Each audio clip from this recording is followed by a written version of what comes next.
Join us. Thank you for staying for the last lap of this race. It's always the best competitors who are in the last lap, so consider yourselves one of the better competitors in the race to a smart city. My name again is Gordon Feller with Meeting of the Minds. I also have a role at Cisco headquarters in Silicon Valley, so I'll bring both a build the collaboration perspective to this, as well as a technology company worried about the future of smart cities perspective. And let me introduce my colleagues who are joining me for this last panel session. We are going to look at the fourth smart city pain point of the day, and that's in the realm of transportation systems and mobility. As I said before the break, it's historically the first realm of connectivity for cities. Back in the Tigris and Euphrates Valley, when in Mesopotamia the first cities emerged in human history, the first connectivity inside the city and between cities was in physical transportation, often on the rivers, which is why those first cities were river-based cities. To my right is Hiro Sakai. And he's with the Railway Technical Research Institute in Japan, a part of the Japan Railways organization, one of the world's largest rail companies, and certainly one of the most innovative, not just in technology, but in organizing and financing the growth of rail systems in Japan and elsewhere around the world. To his right is Dr. Blair Rubel, Vice President of the Woodrow Wilson International Center for Scholars at the Smithsonian Institution in Washington, D.C. He also serves as the Director of the Urban Sustainability Laboratory inside the Wilson Center in Washington. And to his right, we have Bob Dieter. Bob is based in Australia. He's Vice President for Strategic Opportunities at Cubic Transportation Systems, which is headquartered in San Diego, but he's here in the Asia-Pacific region. So we're going to start, as I said before the break, with a question about failure of systems. We know what it looks like when there's a failed system in the energy realm. We have a blackout, and maybe worse. In the water realm, we know, I'm from California very well, what happens when water systems are not able to deliver the goods and make those services possible for residents and consumers as well as enterprise consumers. And we obviously had just a moment ago a session about what happens when the cybersecurity defenses fail and malicious actors hijack information systems, access data that should be secure and private, and the possibility of critical infrastructure in all of those categories: energy, water, transport. Well, we have a real living example in Washington, D.C., and possibly in other cities that we can talk about, but I'm going to ask Blair to start us off with a picture of what happens when an urban transportation system fails and what are the sources of those failures. A lot of cities in the emerging economies and a lot of cities in the global north are suffering from severe traffic congestion, surface transportation breakdowns, partly because of growth, partly because of other sources of problems. And hopefully some of our discussion today will unearth some of the secret sauce, not just for the success stories, and we'll hear, for instance, from Japan about how successful mass transit has been and what the future might look like, particularly intelligent transportation systems that are powered by intelligent data. But we'll also try to unpack the secret sauce, the recipe for failure as well as success. So we'll start, since the last panel was a bit sobering about risk, we'll start with the sobering story of what's happened in the Washington metro system and how it potentially provides lessons for all of us. Blair? Thank you, Gordon. Gordon asked, what happens? Basically what happens is people can't move. They can't move around the city. That means they seek out other ways of moving around the city, usually driving, which produces other forms of congestion. But the Washington case is particularly dramatic because what happened is passengers have been killed. They've been killed by trains crashing into one another. They've been killed by fires on tracks, all of which were preventable. So the question becomes, how can a system which 40 years ago was a world standard and technological advance collapse? And we're at the point now where major sections of the Washington metro system are closed for weeks at a time to be rebuilt. Well, part of the reason for this is a governance failure. Transportation systems are among the largest systems that will be built, and they'll become obsolete under the best of circumstances during the time that people depend upon them. That means there has to be constant management, constant renewal of the system. There has to be constant investment. Well, the first thing that happens, and it happened in New York 40, 50 years ago, it's not unique, but the first thing that happens is politicians love to show up when something new comes online. They can, they cut the ribbon, everybody's lined up, they smile, they're very proud of themselves. In democracies, they can go out and they can pat themselves on the back when they try to get reelected. But they don't really like paying for maintenance because nobody sees maintenance. And when you have to cut corners because transportation systems are expensive to run and nobody wants a tax increase, well, we'll just cut a corner here or there in maintenance because nobody will notice. Until one day, two trains run head-on into one another because nobody kept the signal technology up to date. And that happened in Washington 4 or 5 years ago. A number of people were killed. Another thing that happens, procurement. We've had a spate of fires with the cables connecting tracks. And it's interesting, news reporters in Washington have called up in New York and asked, how often does this happen? And it never happens in New York. They didn't know what they were talking about. But in Washington, they were bought on the cheap, poorly installed, and evidently, this may be urban legend, but evidently at some point, Metro didn't want to pay overtime to the lowest wage workers in the system, the people who go out and clean the tracks. So garbage piled up, and you started having fires that have killed people. So that's what happens when there's failure. The origin of the failure is a political problem. There was a great regional political compromise to build the Washington metro system. You have the federal government, you have the District of Columbia, you have 2 states, you have a number of counties, a number of jurisdictions. They came up with a very complicated formula and governance structure in which the governing board is appointed by these various jurisdictions. And all the jurisdictions very rarely are in the hands of the same political party. And what has happened is there's no secure revenue stream. There's no political agreement on what should be done going forward. And there's no accountability because these are appointees of other levels of government. So a culture of unaccountability had grown up in the Washington metro system. Just last week, for the first time, a train director, operator was fired for running a red light. The first time. That's after everything that I've talked about. So transparency, accountability, adequate funding streams, these are the lifeblood of making transportation systems work. And it doesn't matter how high-tech a system is. If you don't get the management structures right, you begin to have to deal with failure. And failure can cost the economy.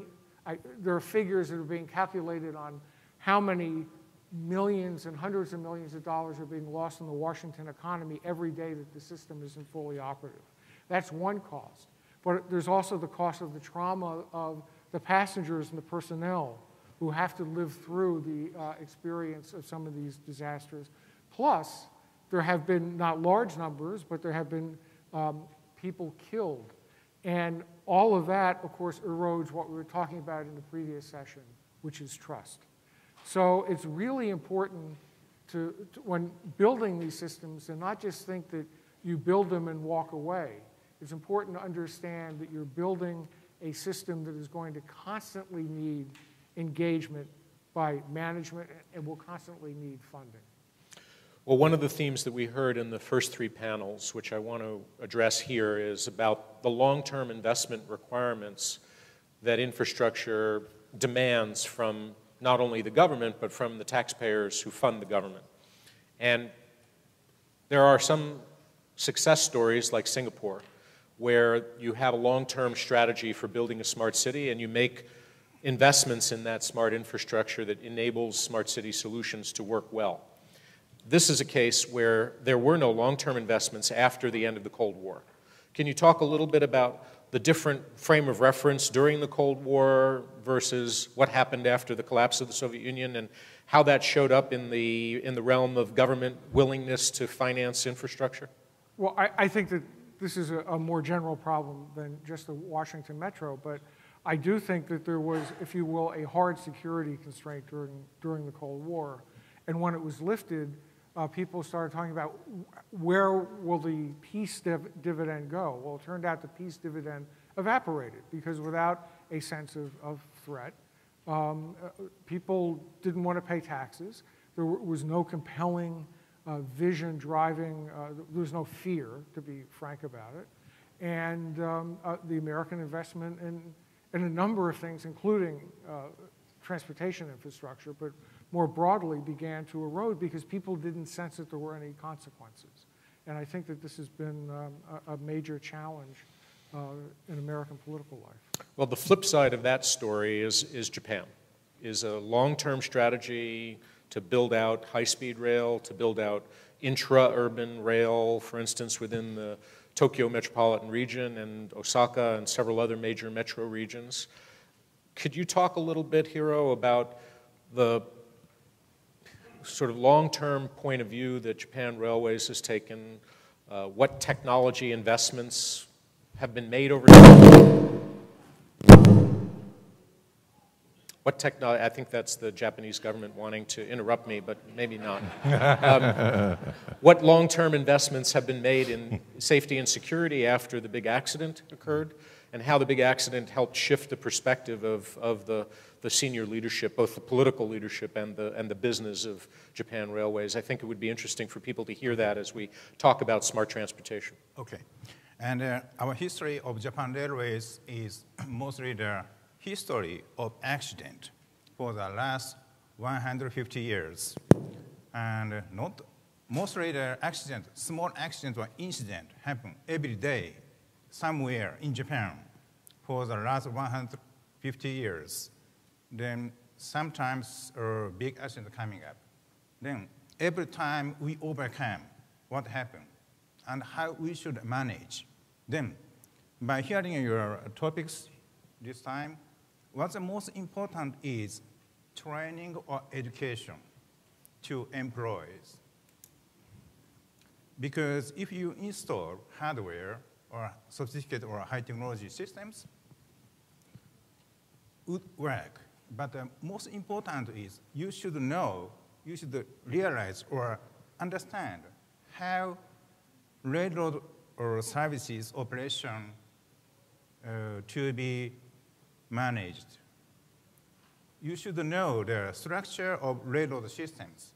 Otherwise, you just install your like a toy railways into a city. And I came here in Singapore, and yesterday I have time. I enjoy metro system and LRT systems up to the north. The system perfect. Everything automatic, including ticketing and train operation and platform management. You know the reason why? I know the reason. The people over here has no experience of operating railroad systems. Then, in such a case, how they can manage railroad systems? Mostly impossible. In such a case, they have two ways. Okay, we decide to take time to educate their employees, but it takes a long time, 10 years or 20 years, I'm not sure. But if we want to install the metro system immediately, you have to buy the system, everything automatic, like a toy. It's up to you. But mostly you buy such a toy. More safe, more easy. But it's an expensive toy. Absolutely. But you know, if you train your employees for a long time, also costly. But in that case, you can get some experience for the future. If something happens, you can imagine that, oh, what happened in this case? And I can manage this time. This is very important. But if you buy a toy to install your city, no experience basically, and if something happens, you have to call the manufacturer engineer to take care. And what you got, no experience. Just you pay. That's it. Then which way you take, it's up to you. This may not be working, so Good writing. So one of the things that do I need to turn it on? Okay, it's on. One of the things that worries me, of course, about the Japan experience is not what Japan Railways is doing, but what the other rail systems are not doing. And of course, the promise of a smart system is the automation of an old infrastructure with a digital overlay on top of that older system. That's the beautiful ideal vision.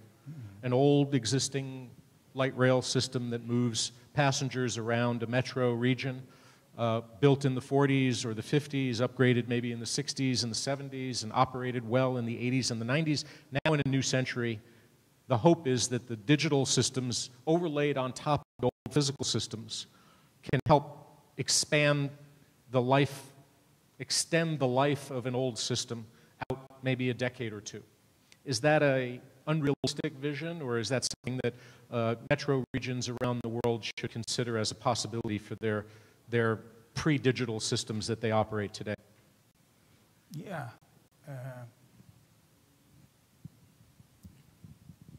It's I think it's on. Yeah, it's on. Okay. The question is, metro system should be automatic using the digital data, right? Yeah, mostly needed. Even in Tokyo, the Tokyo Metro company using the digital data to organize. I think that to dispatch trains, they installed such a system 30 years back. Before that, mostly manual.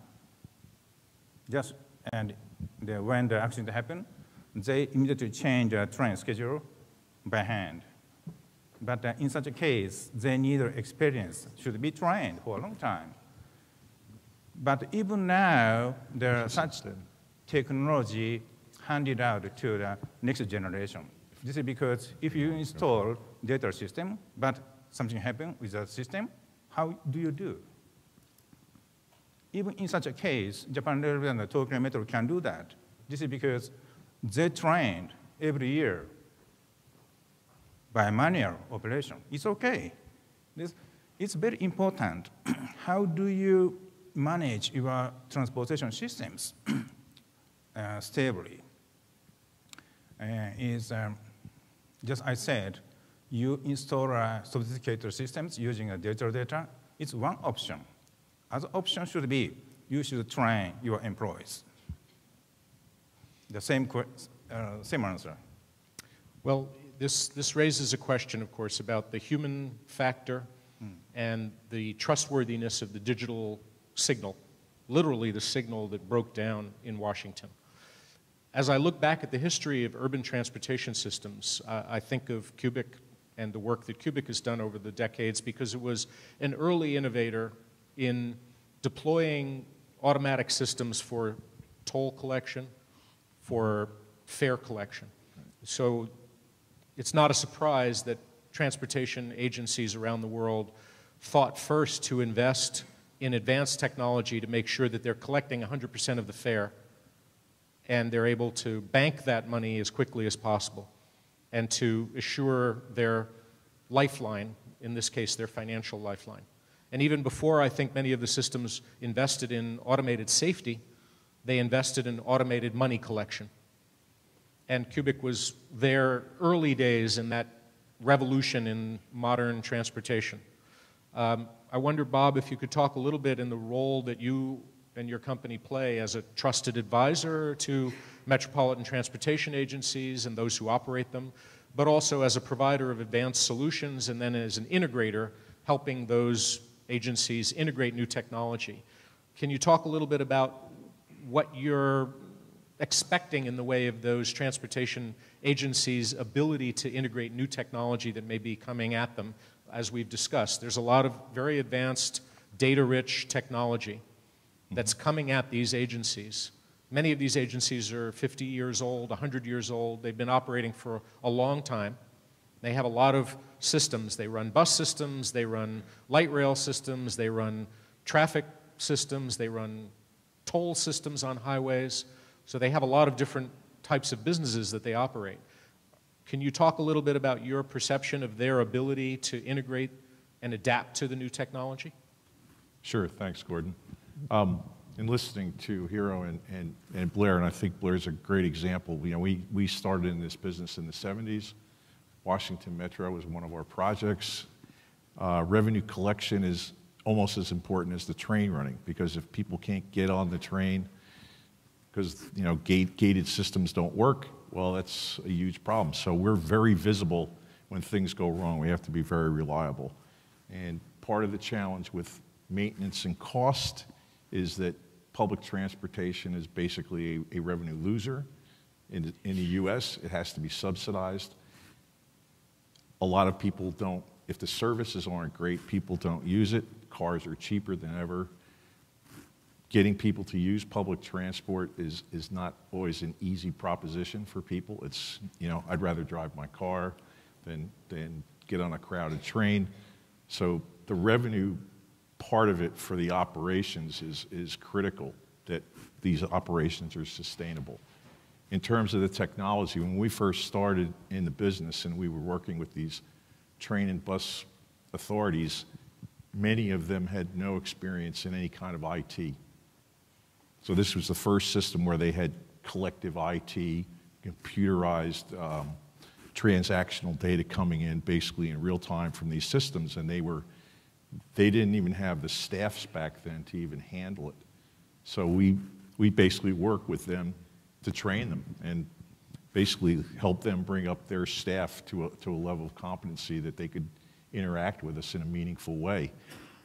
As the technology moves faster and faster, it's really hard for them, I think, to keep up with everything that's out there and kind of evaluate what's the best investment they can make, and in deploying it, how does it affect their riders?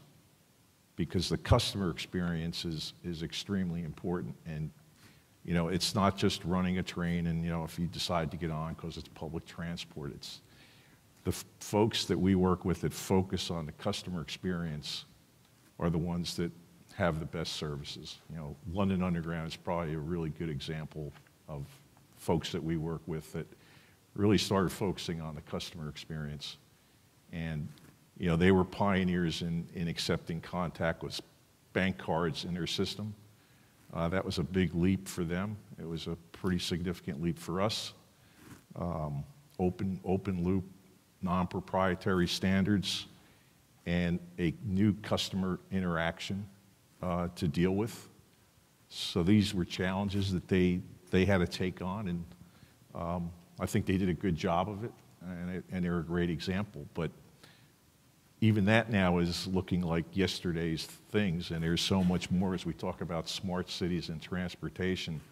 Our sort of focus has moved beyond just collecting revenue to helping cities optimize their transit networks, use the capacity that's available to them in terms of excess capacity, drive your ridership towards those periods of time or those services that are less than crowded, and reduce congestion on your streets and bring all that together as a smart city solution from a transport, payment, and information perspective.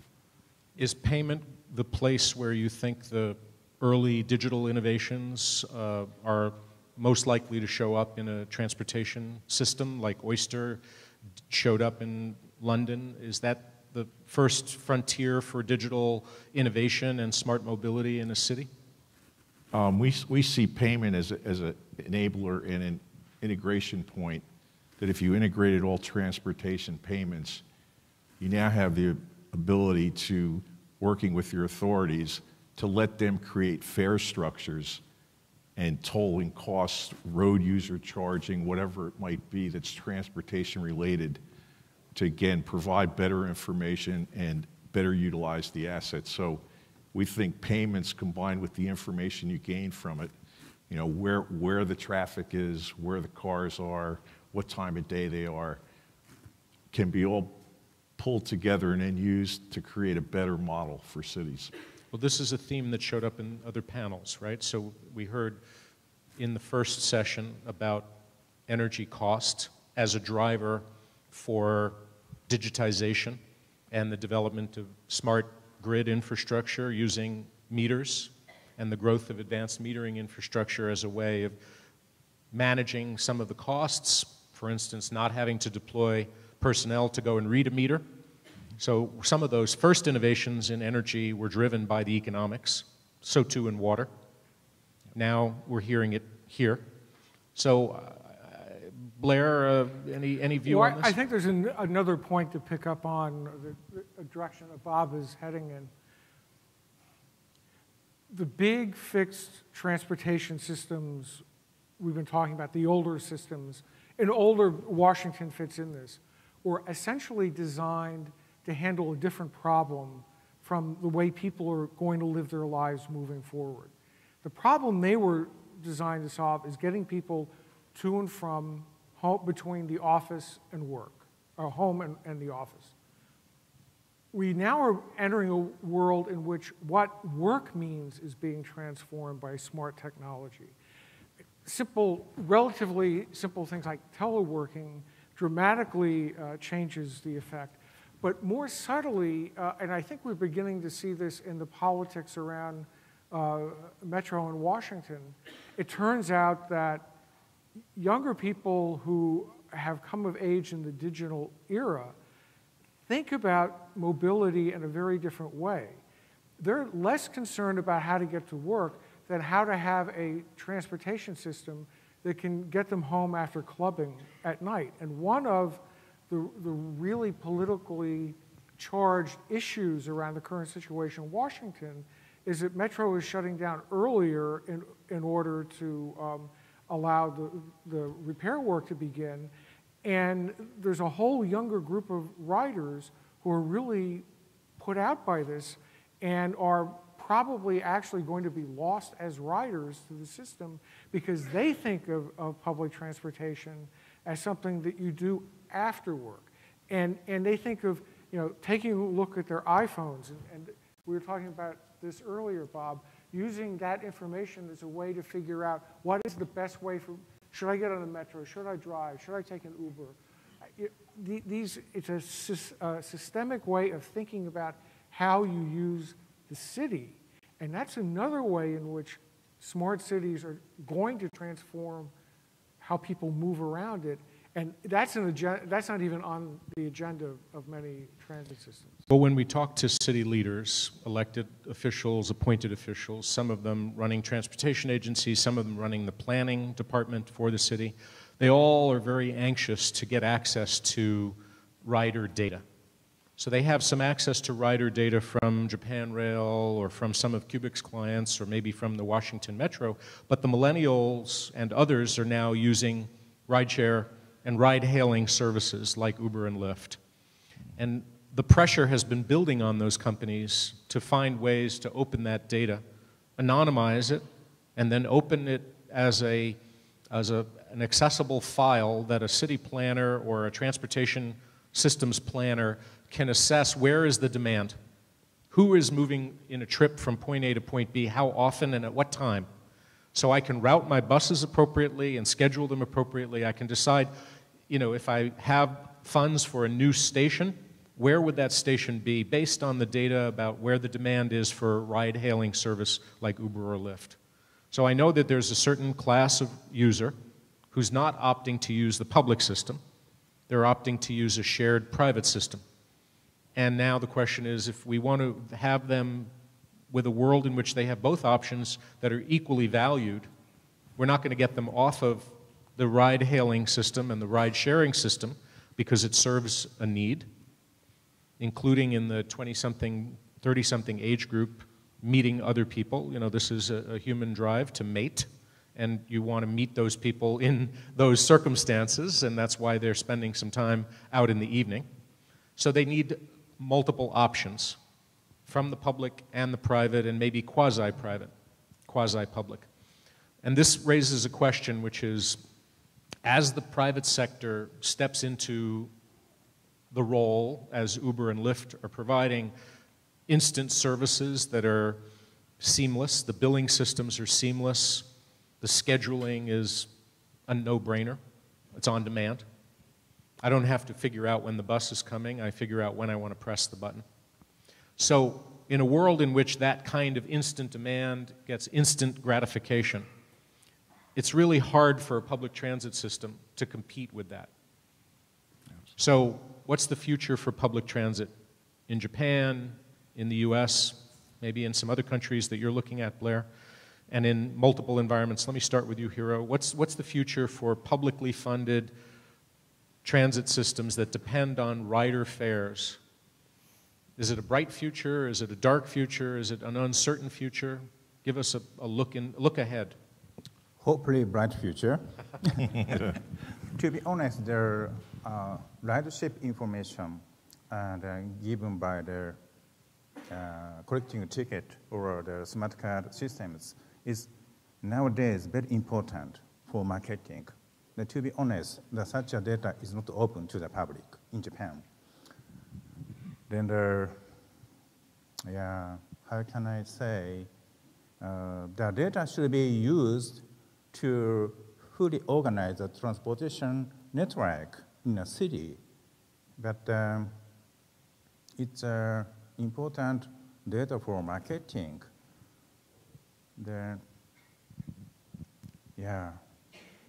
At this moment, I cannot respond to you on this.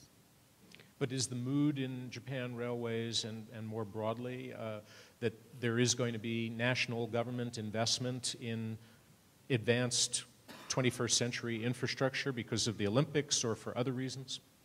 To organize the higher capacity of transportation services, we use such a data. But that data should be used just within Japan Railways. It's a sort of top secret. And the national government has no access? Don't open. And separately, the Japanese government collect the data by themselves, counting the number of passengers or something.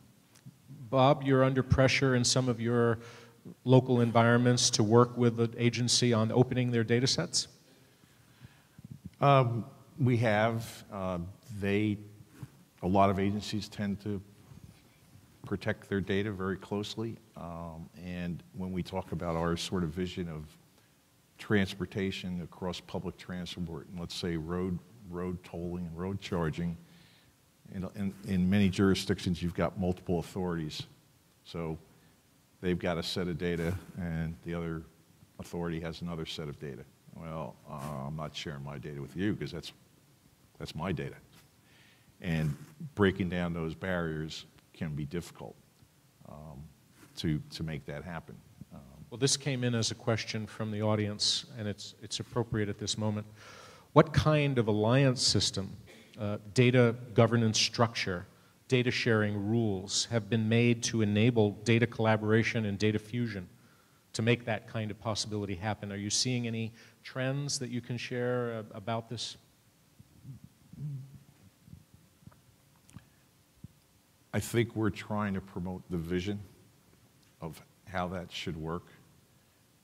And we think that it's the best alternative for city congestion and congestion generally in places where we work, that bringing that data together and using it in a constructive way will have a benefit to the public, and it may, again, help make those public transport services more appealing to people, if whether it's the price point or whether it's the availability, but what do you want? You want a safe, secure service that's there when you want it.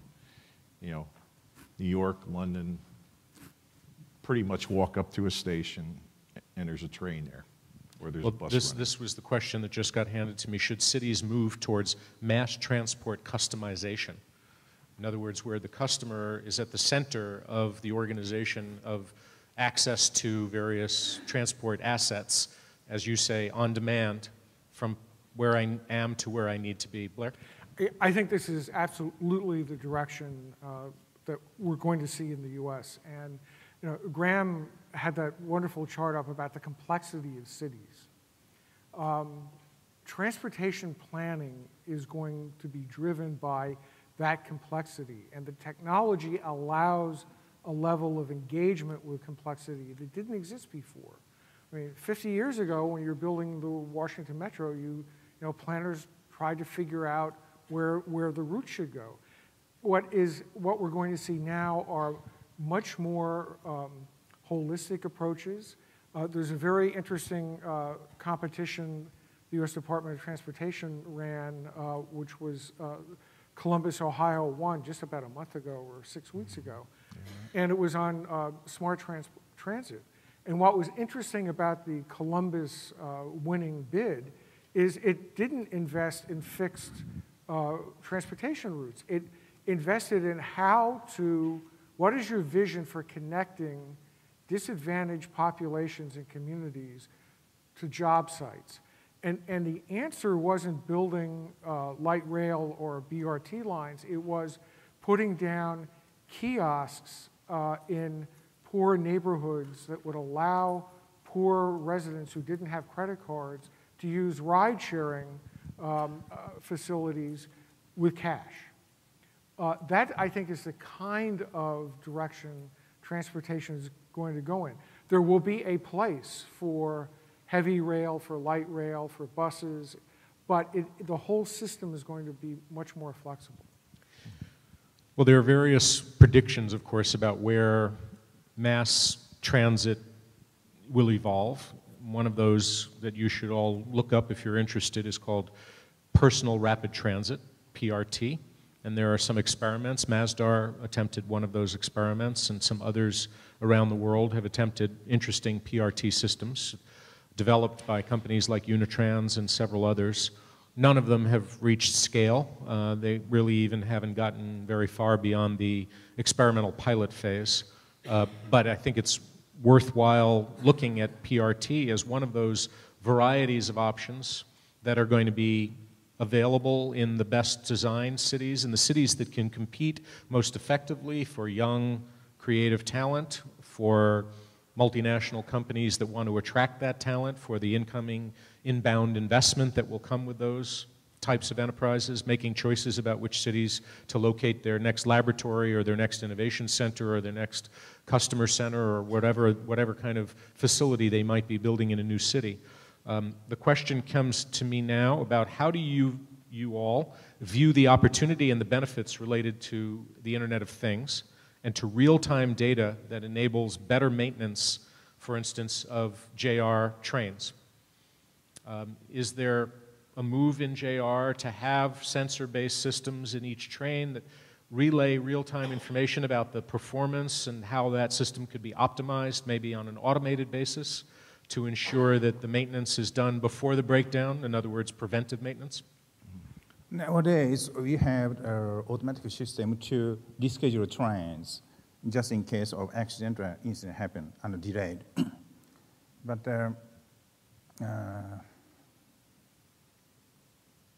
you said you want to know if some of these types of advanced sensor-based systems like GE is installing now on their locomotives and in their aircraft engines, multiple, in some cases, thousands or tens of thousands of sensors that transmit data in real time about the performance of the system. How hot is it? How much gas is being emitted or being used? Is it wobbling and vibrating in a way that would prompt a breakdown if it wasn't maintained at that moment? You mean the on-time monitoring system, and partially we use it, but not fully. Or the operator of the system. So it could be passenger real-time data that says how well is the system performing because I'm making a choice about my commute, or it could be the owner and operator of the system who needs to know in real time whether the system is performing efficiently. Okay, actually I think the Japan Railway has such a real data on passenger number, but they're already scheduled or train.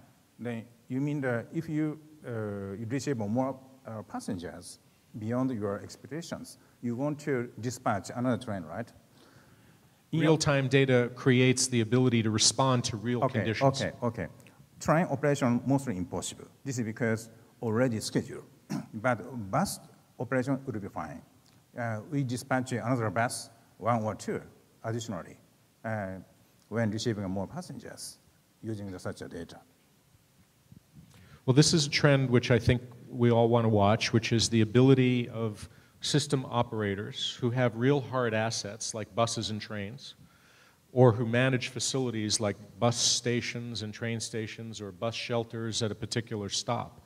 Can they light up those physical concrete and steel assets with intelligent connectivity to the wireless network, or maybe to the fiber network, to allow very high-speed flow of data, not necessarily all of it coming back to the data center, because the idea is that some of that intelligence can be acted upon locally.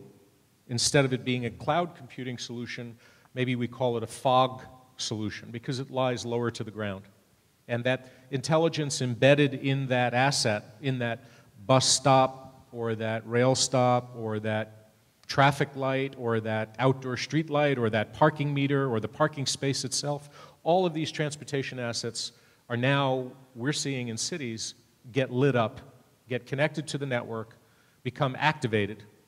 Now there's a problem, which is all the data that's streaming out of these now intelligent assets, something or someone has to take advantage of that flow of data and try to capture some value, to go from big data to little insight that's actionable. Otherwise, the data is meaningless. The big data has no value if it can't provide some interesting little insight that then becomes the basis for an action. Maybe it's a new bus. Maybe it's a maintenance call that wasn't scheduled but seems to be necessary.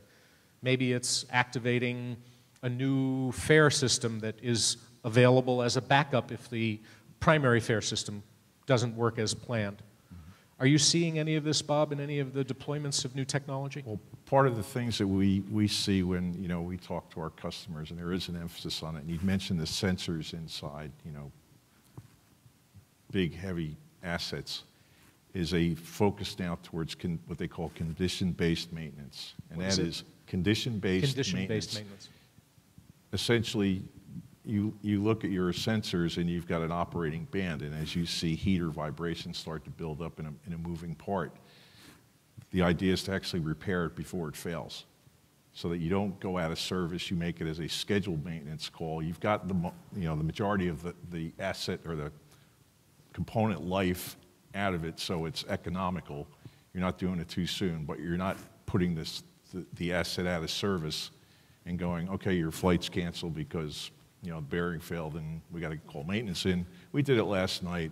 It was at 99%. It was causing a problem. So that's a great thing, I think, for making assets available. And again, it comes back to the system performance, that your flights are on time, your trains are there, your systems work. You're using that real-time data intelligently to make those systems more reliable. Well, when I sit with city leaders who have transportation agencies that are very often a very big part of the city budget, both on the expense side and on the income side. It tends to be a large number in that city. And of course, it's the front end of the relationship between the city and the citizen. Because the taxpayer who's commuting is expecting to have some benefit from their tax, and what they see every day is the commute experience is either positive or negative.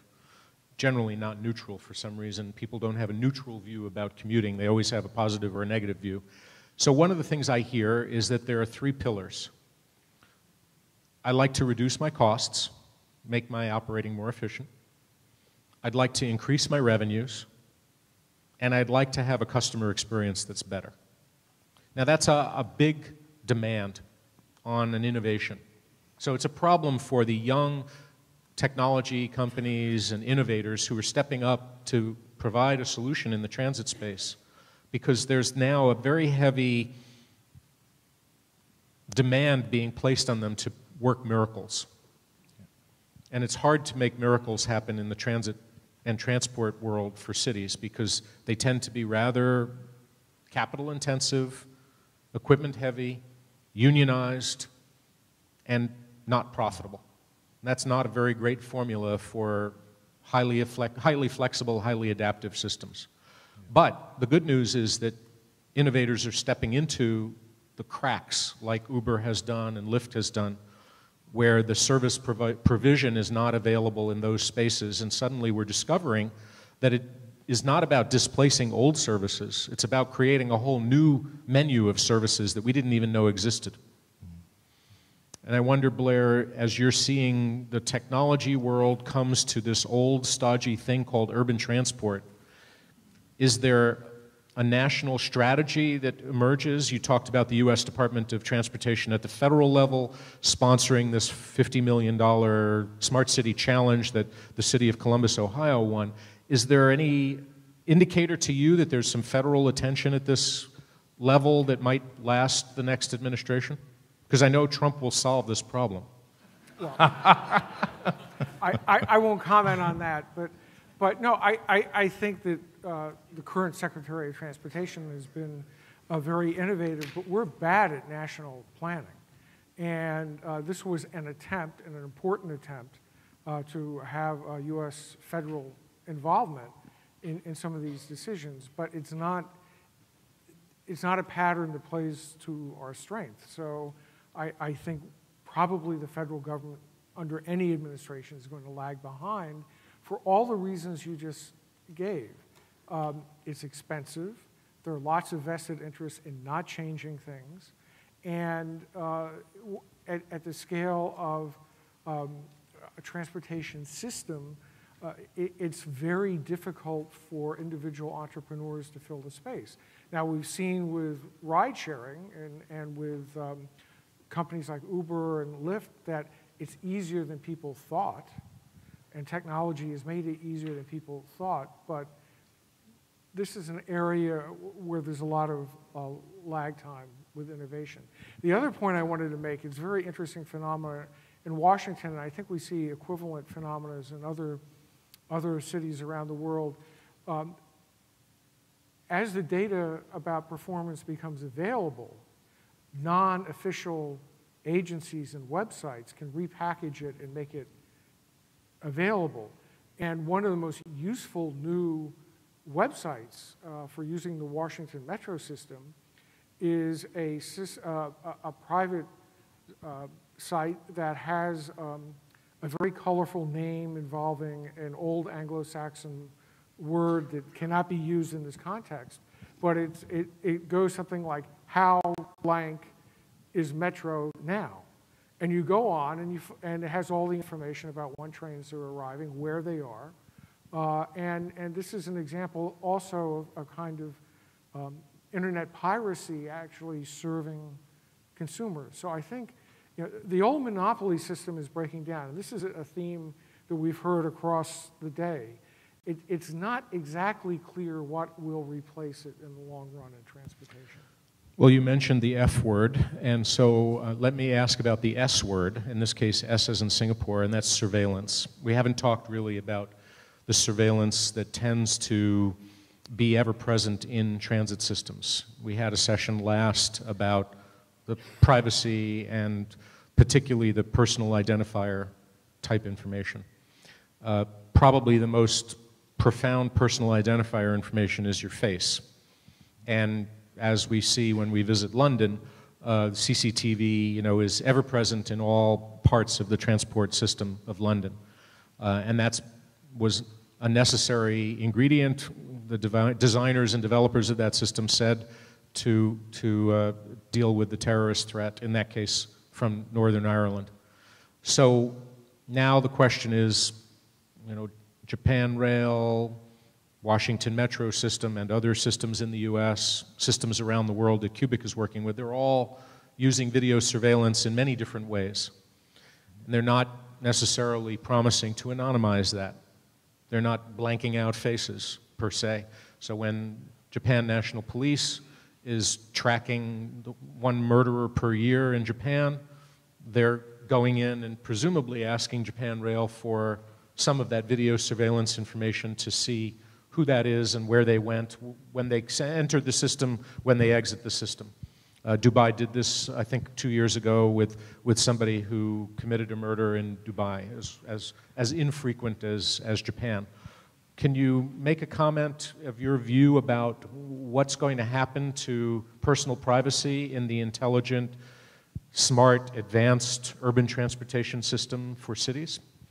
Okay, mostly 10 years ago, we installed a IC card instead of paper ticket, like Oyster card in London. And first a few years, you can check your data on the use of IC card by yourself, but we stop it. This is because our Japan Rail can track specific passengers, where he goes, or something, what time, where you are. Even now, we can track all passengers, to be honest. But this is a privacy issues. Then one of the reasons why we don't open the data to the public is this is our reason. And even now and ever after, the same could be. The divorce rate was going up, I assume. What do you mean? Marriages were breaking apart. Where were you? Yeah. I know. Blair, anything from your point of view about the future for privacy and smart urban transit systems? Well, I think in general, in a place like central Washington, D.C., you should have no assumption of privacy. There are so many people looking at who's going where and London is another example of this. I think we're probably past the point when there should be any assumption of privacy in a major public space. And that includes transportation. And it comes up in crime solving where criminals are caught in Washington because of information, including images of their use of the metro system. Bob, are you hearing from clients about new approaches or a certain attitude that the operator of transit systems bring to the conversation when you're with them? Well, I can give you two sides of that, and the sort of, well, one comment is millennials probably don't think they have privacy, and they're happy not to. Social media, everything's out in the open. Everything you've done every 5 minutes, your friend put it up there, so everybody knows what everybody's doing.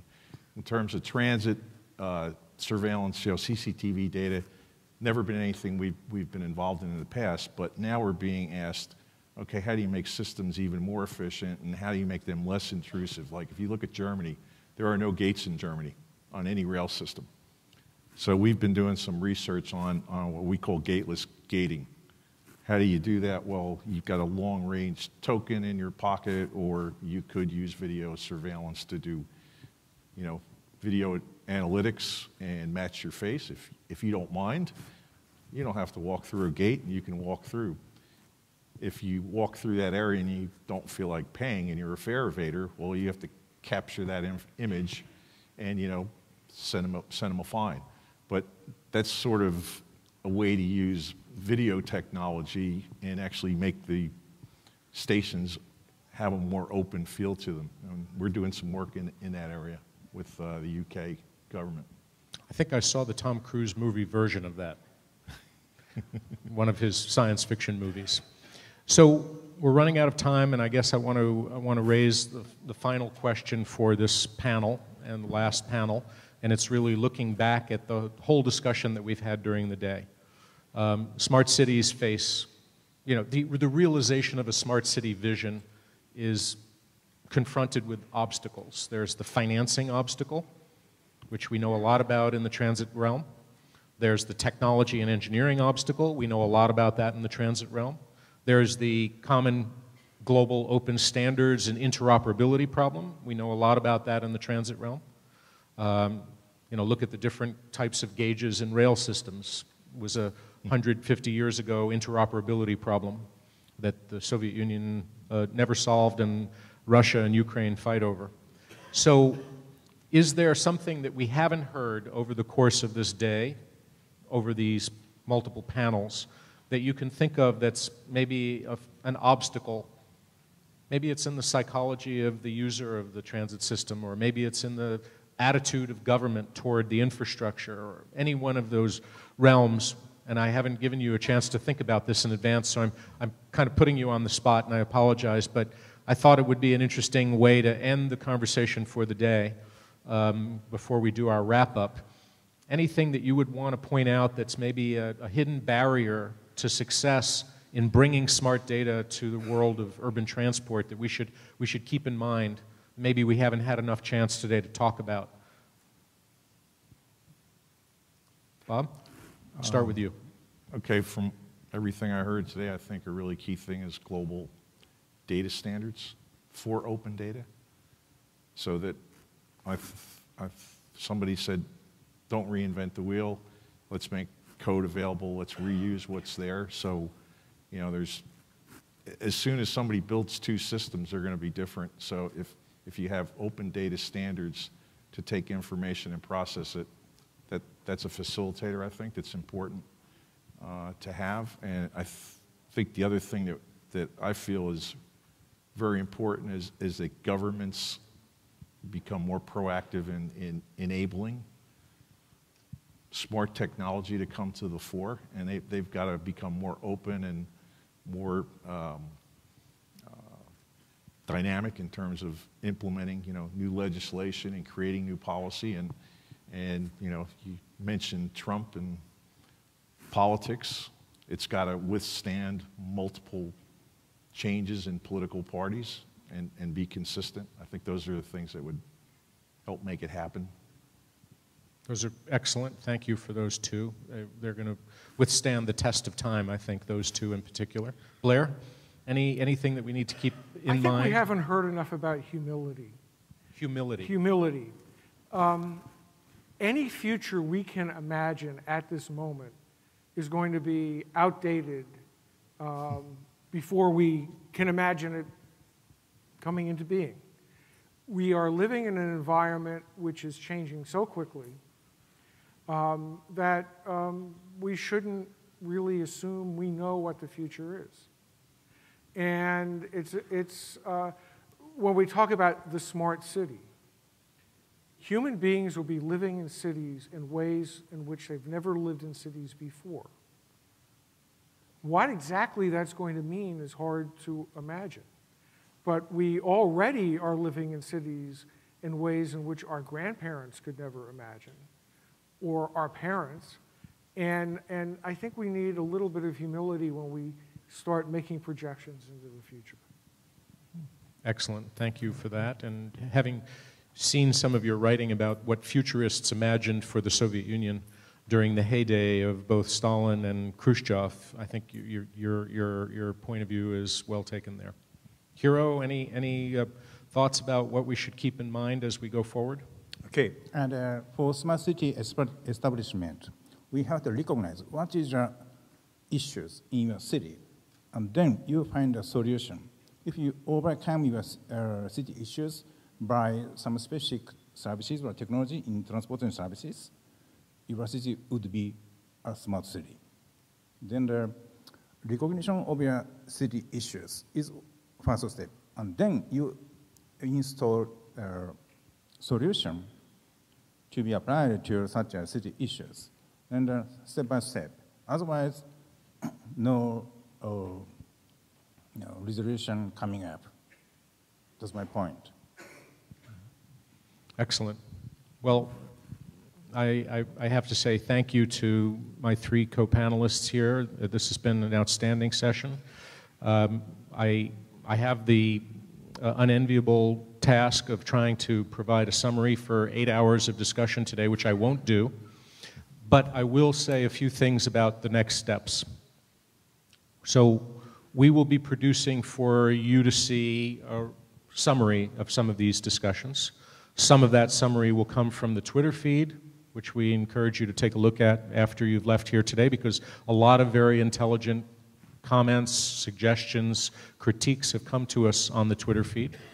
We've had a lot of you participating in that, but also the invisible audience who's been actively participating in this from far away. We will not only share a written report, but we'll be posting this video for you to take a look at some of the highlights. If you think you have seen or heard something that you'd like to go back and listen to again or share with a colleague, this will be posted, not just on YouTube, but on the World Smart City website. We will share that report of summarizing this there as well, but most importantly, we're asking for your suggestions about next steps. We've heard over the course of today, during the lunch, during the coffee breaks, via Twitter and some email messages I've also received, we've had some very good suggestions about what to do next to keep this conversation alive, not just at ISO and ITU and especially at the IEC, but to keep it alive amongst us in this community. And we built a community website, so you'll see there's a forum there with blog posts and with other channels for communication. And you're invited to spend time there and give us your feedback.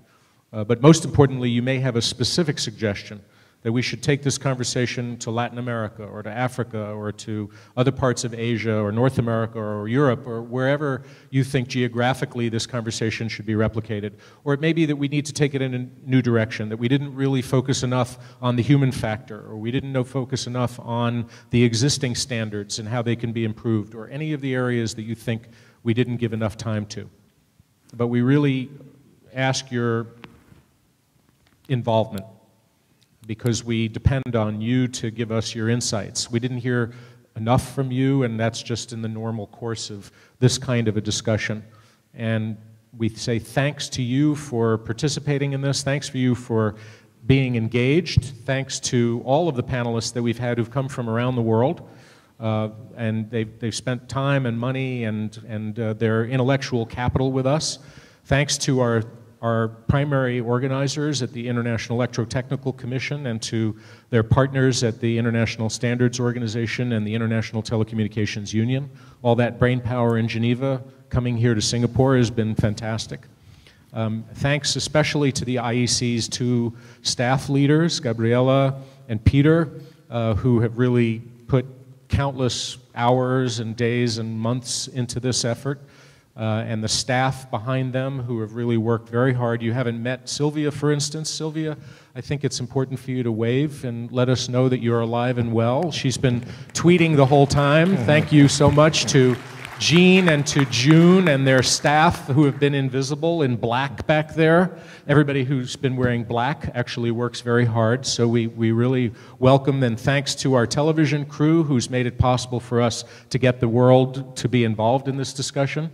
A lot of others to thank, but I'll close at this moment by saying you have made this possible. It was organized for you, with you in mind. Tell us where we failed.